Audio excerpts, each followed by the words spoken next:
Hello everybody and welcome back to another episode of RPG Radio. On today's episode we're playing through some more Diablo 4 in the most recent open access to the game, the Server Slam, which had some mixed results, I think, from what I've been hearing anyway. Everybody who wanted to play it played it, but there were plenty of people who had reasons not to pick it up, so the turnout was a little bit smaller. And maybe that wasn't what Blizzard was going for. But we're not going to talk about all that stuff. We're going to talk about the Druid build I was able to work with in the Server Slam, because this was my 100% focus, rather than diving between a whole bunch of other classes as the weekend progressed. So, let me mention a couple things before we get started. The Server Slam that happened most recently did have a couple caveats to it, and the reasons for those caveats I am not particularly sure of. There was plenty of speculation between the people that I played with on why they would do it, but probably the biggest hindrance of the Server Slam was the reduction of the level cap from 25 to 20. So, no classes in the game were able to pick up their ultimate abilities, which is really unfortunate since this is a build video, but being that it's only an early game build anyway, who knows? Maybe this kind of stuff will have to change once we get to endgame at the full release of Diablo 4, but as it stands right now, that 20 level cap means that there is no ultimate abilities. However, that does not affect this build at all. Maybe with the passives later on we can access those things, will be a little bit different, but for how this build plays, all you need are the first 4 tiers of skill tree, and you'll have access to all the abilities that meet anything for this type of druid. Now, the other thing that happened in the Server Slam was that Ashava was still level 25. There are still places within the Server Slam that were still level 30 plus, or, other parts of the game that were still definitely higher level than your character could be. So there were a couple pretty decent litmus tests out there for a level 20 character and how they had built in the game. But we were able to beat Ashava with this build, and with the help of, 11 other people, all at level 20 on World Tier 1. Not a World Tier 2 ready build, I would say, and at least not solo or without the right number of people, but at least World Tier 1, it was possible. We got everything that was required. World Tier 2 was really only for the leveling phase of this build, and apart from that, since it's just another open beta essentially, there wasn't really any purpose to playing in World Tier 2 after you got the level grind over. Now, as far as this build goes in and of itself, I'm going to let you know that I had some ideas while playing through the Server Slam specifically that may end up influencing the way that I make builds in future videos, especially for Diablo 4, because I think it is very, very much akin to good content for what I'm thinking. Anyway, the whole reason that I even wanted to make this build, the reason that it all kind of came together in my imagination, is because I've been doing a lot of research on the Raven Guard, which is a faction of Space Marines in Warhammer 40,000, and I did end up making the Druid with a lot of sensibilities from your typical Raven Guard squad. So, all that being said, you're going to see a Druid with some heavy hitting abilities, lots of very bursty damage coming out of nowhere, and if the fight is protracted enough, we'll be able to stick in. But really, all of the damage comes from the front end of our abilities. They're on decent cooldowns. Pulverize has a much longer windup than Trample, but Trample, with its recent buffs, is doing a significant amount of damage on only its cooldown with just 1 point into its first modifier, its first talent upgrade from the skill tree. So, all that being said, it is a bursty build. However, it is still going to rely on a lot of tanky stats. Our character, at 1 point, is able to solo the Butcher. And if you haven't seen the Butcher in a dungeon in Diablo 4 just yet, if you're squishy, if you are easily killable, you know how terrifying that encounter is.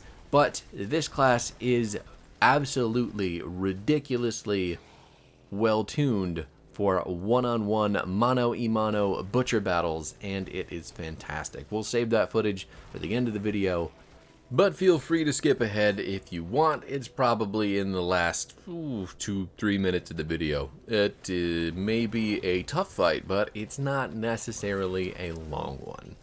All that said, though, let's talk about the build. There were some similarities between this one and the last Druid build I was working on, but this one ultimately has more focused gear and better thought out abilities and talents. So we're going to start right off at the base with our basic skill, and that will be Storm Strike. Storm Strike did get nerfed as far as the patch notes are concerned from last time to this time, but it's not going to be used in the full storm build for the Druid, and I like what this does a lot as far as increasing the damage for our bursty abilities. So Storm Strike, this is going to give you 25% damage reduction for 3 seconds after you hit with it, and the hits can chain up to I think 3 other enemies when you hit. So you'll swing,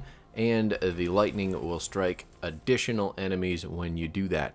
Enhanced Storm Strike, the first modifier for it, gives you a 15% chance to immobilize all the enemies that get hit for 2.5 seconds. So you're going to root people when they get whacked with that lightning. And then the most important part of this is going to be your 50% chance to make enemies vulnerable for 3 seconds. That is Fierce Storm Strike. And really, those 3 points are going to push your board, your skill tree forward, and offer you a whole lot of, number one, damage reduction, because you're frontline, you want to be tanky, resource generation, because it's a basic ability, and that vulnerability on a every 1 out of 2 auto attacks is really, really invaluable for the way that this class plays, or this specific build plays. Now, moving down to our core skills, we're going to pick up Pulverize again, because you may have guessed from my last video that I love the Werebear, and even though playing Werewolf may have been a little bit more apropos for what I was going for, the bear is just too cool, and I will never ever take that back. So you might see a werewolf, you'll probably see werewolf builds on this channel in the future, but at least as far as right now goes, I'm not deviating from the bear until I am good and happy with the way that it works. That being said, your core skill is Pulverize, and you're only taking 1 point into the talents for this ability, which is Enhanced Pulverize. That just means that your next Pulverize will overpower every 12 seconds that you are healthy, and spoiler alert, you're going to be really healthy in this build. At least once, all the boxes are ticked and your level's where it needs to be. But being unhealthy on this build is rather difficult, and when the time comes, you can just pop a potion if you do not see that little Pulverize counter ticking up above your skill bar. So, all that said, Pulverize, when it overpowers, it does ridiculous amounts of damage because you're using your health, your maximum life, your fortified life, and your, I want to say your barrier goes into that. Your barrier goes into that with this specific build because there's an item that uses your barrier amount to deal damage as well, but typically overpower, I think, is just your max life and your fortified life. You can see it happen on the life bar. So if you look down at the bottom left right now, you see this ring around your health. That means that you are completely fortified. It's gone now because we have taken, I think, probably some damage to reduce the fortification of our health, but You'll see it when that ring is around your health bar. That means it's time, and if you have your pulverize locked and loaded, you should be able to smash. Next here is going to be Earthen Bulwark. This one we need to keep shields up, to stay CC immune, and to make sure that our health bar doesn't drop when we don't want it to. Earthen Bulwark is a shield. You get it for 3 seconds, and it is going to absorb 45% of your base life in damage. The modifier for it is going to be making you completely unstoppable, so you can't be CC'd while your shield is up, which is fantastic. And preserving Earthen Bulwark is going to give you 18% of your base life as Fortify. So this button, even though it is defensive, is going to make your Pulverize deal more damage, so it's also offensive. It's great how well it feeds into itself. Next on the list, a very important button for a Raven Guard inspired build, and that is going to be Ravens. Ravens passively will fly down and deal damage to enemies every 5 seconds, but their activatable is a huge swarm of ravens in a tiny little tornado, and they deal some damage. You're going to put a couple points into this, probably about 3, just to advance the bar further, but this is a very good damage dealing ability. You'll also want to take the first modifier, the Enhanced Ravens, for the 5% increased crit chance against enemies for 6 seconds after they are hit by the ravens. So you're going to hit them, and your crit chance is going to be increased, which means that your Pulverize has the opportunity to deal ridiculous more amounts of damage. Enhanced Ravens is really the only one that we want in the tree. We could have taken well, you don't want to take the Vulnerable, because you've already got Vulnerability stacked into your Storm Strike, so there's really no reason to be redundant with it. And then Brutal Ravens, adding 2 additional Ravens to the passive use of the Ravens is good, but I don't necessarily know that it's better than Trample, which is really where we want as many points as possible. So, moving down to the next set of skills, these are going to be our Wrath skills. And Trample is your big button on this tier. Trample got a huge buff in the amount of damage that it does, and it basically acts as a very large CC-mobility-nuclear device. Trample will be the button that you hit when you just want to eviscerate a whole group of enemies, or you have to deal damage and your Pulverize isn't charged yet. So Trample is now dealing 75% of your weapon damage, knocking back enemies, and then if you knock them back into terrain, they are stunned for 3 seconds, which is huge amounts of time. But Enhanced Trample is going to let it deal 150% bonus damage. The damage is reduced every enemy hit after the first one by 50%, so it'll drop relatively quickly, but those first 3 enemies hit are going to hit ridiculously hard. You're going to basically trample. Get it? Because that's the name of the ability. They get smushed. You're a big, huge bear. You run them over with your big, huge bear feet, and there's nothing that they can do about it. This is the best thing that Blizzard did between the last weekend beta and this weekend. So even though we lost 5 levels, I'm totally fine with it because we got this massive upgrade to Trample. The other ability I ended up taking here is Hurricane. Hurricane is kind of, this is more a thematic decision for me because, you know, Ravens and Storm, but I think ultimately it was doing exactly what I wanted it to do. We basically just activate Hurricane to get intermittent damage when our cooldowns are big and you know, not available. So Hurricane is going to give you a big swirling tornado around your character that will deal 97% of your weapon damage, I believe, over 8 seconds. So basically, if you're just standing on top of the target that you hit and you have your hurricane going, you're still going to be doing a pretty considerable amount of damage to them. And seeing as how we're capped at level 20 right now, there are other talents that are going to make all of this stuff work better. Mainly natural trample, giving us 20% base life as fortification. Enhanced hurricane, slowing people is going to be helpful as well, because that feeds back into, where is it? There is a set of storm passives on the Wrath tier as well that help Hurricane do more damage, be more active in this build, while enemies are like CC'd or slowed, basically vulnerable, immobilized, or stunned. And being that we already, immobilize everything with our Storm Strike, or we make them vulnerable with our Storm Strike, or we stun them with our Trample, that is going to...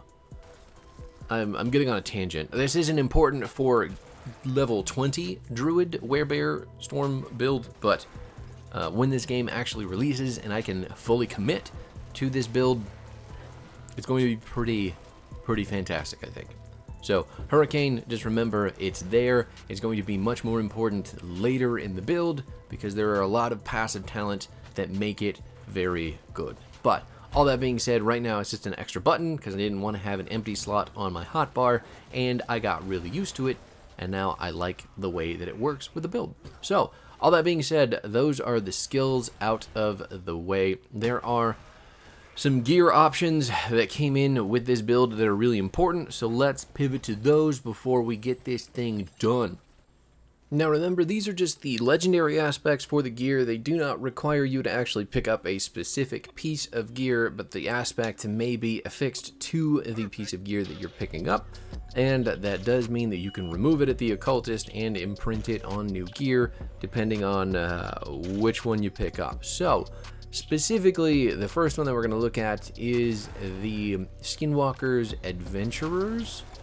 I'm not sure which one of those is the aspect, but I think it's Skinwalkers. And basically, when you use a shape-shifting skill that changes your form, you're going to get 44 life. And if you're already at full life, you're going to get that same amount in fortification. So being that we shift between human and bear very often because we have a basic attack on Storm Strike and then everything else coming in the form of bear, it is really easy to weave in and out of those, giving us lots of fortification or lots of healing. It is really very, very important for the build. I cannot stress enough how much fortification and health matter when overpower is your main source of damage. Next is our amulet. That's the Earthguard amulet. You're going to get 33% bonus amount to your next earthen bulwark for each enemy you've crowd controlled, up to a maximum of 100%. This means that when you dash in with a trample, knocking everybody into walls, your next bulwark is going to be basically double, because it is very difficult in this patch of things not to stun tons of enemies with trample. It's incredibly good, like I mentioned earlier, meaning your shield is going to be even bigger, meaning things are going to have an even more difficult time killing you while you ramp up that next pulverize with your overpower damage. After that, we have some kind of general aspects that you can find through your Codex of Power, doing dungeons and all that sort of stuff. One of them is going to allow you to deal more damage while you have a barrier up. This is just a percentage that the item decides, but I think through this playthrough we had about 48% given to us by the aspect that we ended up putting on the weapon. So basically, when we have a shield up, we're going to be dealing about 50% more damage than normal. On top of that, there's also an amulet that allows you to gain a barrier when you hit an elite, and given that we do big burst damage and we want to take those elites down quite fast, it basically means that as soon as we engage the fight, we get even more damage through our barrier passive because we're just plain old fighting an elite. Mangled is also really good just for, you know, spirit bear usage. It gives you 1 spirit when you're hit as the werebear, so no reason really not to take that. Ballistic is going to give all of your earth skills +3 points when you are fortified, and being that this class has a really easy time with that, it's going to be pretty good. There's also another one, I can't remember the name of it, that's going to give you attack speed when you crit with your core abilities, and being that our core ability is the mainstay of our damage, it's pretty easy to get that attack speed.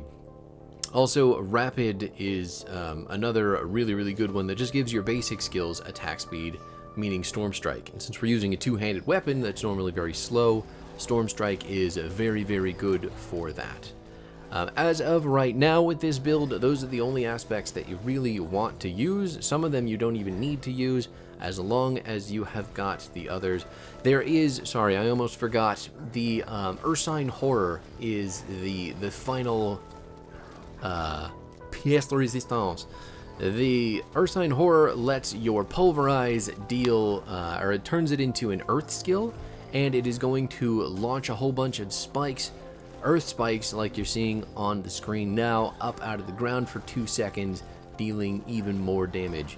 Every time that you use a Pulverize, this is going to go off, and it incredibly, it is incredibly cool looking, but it also adds a big chunk of extra damage to your Pulverize at that. You can see that we're absolutely just melting the Butcher's health bar. Even though he's got plenty of stuns and he can chase us down forever, he can't take us down as long as we're hiding behind the pillar and giving him the old slap and tickle. I mean, it feels so good.